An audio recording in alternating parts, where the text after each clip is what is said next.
My Policeman starts in the 1990s, when Marion, Gina McKee, the wife of a former policeman Tom, Linus Roache, takes Tom's former lover Patrick, Rupert Everett, to live with them after Patrick has suffered a stroke. Tom doesn't want to have anything to do with Patrick, and he blames Marion for just wanting to punish Patrick. From this the story flashes back to 1950s, when young Marion, Emma Corrin, met Tom, Harry Styles, who then introduced her to Patrick, David Dawson, and they all became friends. In the 1990s, Marion also finds Patrick's diaries and begins to understand the full picture of his love story with Tom through Patrick's eyes. 29th of July, 1957. When Tom and Patrick meet in the 1950s, homosexuality is illegal in the UK. The film tells an important story that is still topical in many countries, and it is also important on a personal level to many members of the film's cast and crew. The story is told beautifully and sensitively, the cinematography is graceful, and the Brighton shore, the sea and the waves create a specific atmosphere and help to carry the themes of the film, which the music enhances. The time jumps between the older and younger characters work well. David has old-fashioned charm that suits his character perfectly, and his performance is nuanced and beautiful. Emma and Gina deliver a balanced performance as a betrayed wife tormented by her guilt, searching for atonement, and fighting for her freedom. Freya Maver shines in a minor role as Marion's friend and colleague. Linus and Rupert as the older Tom and Patrick are left somewhat distant to the viewer, but their last scene manages to give the film the beautiful, emotional, heartbreaking yet hopeful ending it deserves. Harry portrays well the naivety and curiosity of Tom, and he has the enthusiasm and the sparkle in his eyes that makes both Marion and Patrick fall in love with him. Harry also reaches Tom's anger and frustration well in the scene where he comes back to Patrick's apartment drunk. You got me here under false pretenses. You knew what you wanted the whole time, that's why you asked me here, isn't it? And the one in which he snaps at Patrick at the dinner table. To me, the main issue with Harry's acting is his accent and distinctive way of talking, which makes it sometimes hard to fully see him as Tom and not Harry. Tom is somewhat flat as a character and remains somewhat distant to the viewer, but I think this is mostly an issue with the screenplay. I would have wanted to see and feel more of the overwhelming emotions Tom feels for Patrick, and I wish the viewer had been allowed a closer look into his struggle between duty and desire. Tom and Patrick's love is portrayed beautifully, and the intimate scenes between them are emotional, strong, and beautifully shot, and the contrast to Tom's sex scenes with Marion bears a lot of meaning. Was it alright? Yes. I'll be better next time. While Tom and Patrick's second sex scene is cinematically brilliant, beautifully choreographed, and aesthetically pleasing, their first time is one of the best love scenes in the film. Imagine my face in a museum. Really think it'll be good enough? I think it will be.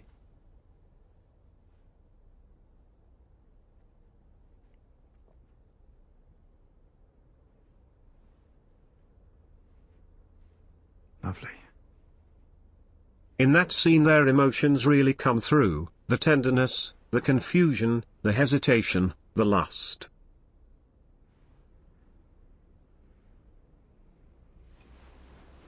Sorry. No need to be. David's eyes really deliver in that scene, as well as in the scene where Tom comes back to Patrick's apartment, and Patrick confronts him. In those scenes, also Tom's inner conflict is expressed tangibly. You shouldn't have dragged me into it. You touched me first. I shouldn't have done that. It was wrong.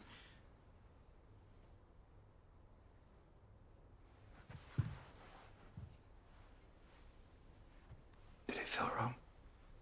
However, I would have wanted to see the joy, excitement, and euphoria of being in love, at least behind closed doors. Patrick had written in his diary, This love is all-consuming.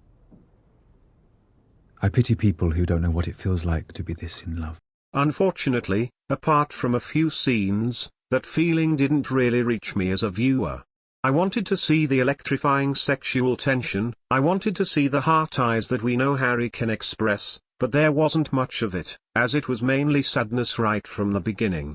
Of course, the underlying fear and pressure are there from the start, but since Patrick talks in his diary about how things changed when Tom got married, I would have wanted that change to be more apparent to the viewer. I would have wanted to feel how their joy of being together shifts into the longing for each other from the distance and the frustration of being apart. Please, just a few more minutes. Marion expects me home after my shift. The only time we really see their joy of being together is in the Venice sequence, which makes sense thematically since Venice represents freedom to Tom and Patrick. They are free from the fear of being arrested or getting in trouble for showing their love. However, to truly feel their pain, as a viewer, I would have needed to truly feel the other side of their love too. In fact, there was more joy in the scenes with all three of them, and their friendship feels more joyful than Tom and Patrick's relationship. The singing scene is one of my favorite moments in the film, and the three younger actors work fantastically as a trio. They will fetch the fire brigade to the littest of this scene you ever saw. The beginning of the film raised two questions that I expected the film to answer. Why does Tom hold a grudge against Patrick, and why does he think Marion wants to punish Patrick? You know why you brought him here. Why? To punish him. That's ridiculous. Both questions are left mostly unanswered, and I think that is one of the main downsides of the film. Based on what we are shown, Patrick would have all the reasons to be bitter. Tom abandoned him in prison and refused to even see him, protecting only himself and his marriage. The film left me wondering why Tom was the one who was bitter, and why he thought Marion would still want to punish Patrick, after Patrick had been heavily punished already, and had seemingly been out of Tom and Marion's life for 40 years. I can't. Please, Marion, please, I have to see him. No touching. He asked after you. Why did you have to go? Well, everyone else has deserted him. Let's not mention his name again. This makes it feel like there has been no character development in 40 years, and it left me as a viewer with more questions than answers. Despite some flaws, my Policeman is an enjoyable, beautiful, and towards the end, also an emotional viewing experience. One of its greatest strengths is that it can bring the important story to a wider and younger audience, and I'm always happy for a smaller drama film like this to reach an audience like that. To a queer film enthusiast like myself, it may not be among the most groundbreaking queer films, but to those to whom it's one of the first queer films they have seen, it will likely be a lot more impactful. The filmmaker's personal connection to the topic shines through, and Harry did his part very well. He was a great choice for the part, and not only to bring in the younger audience,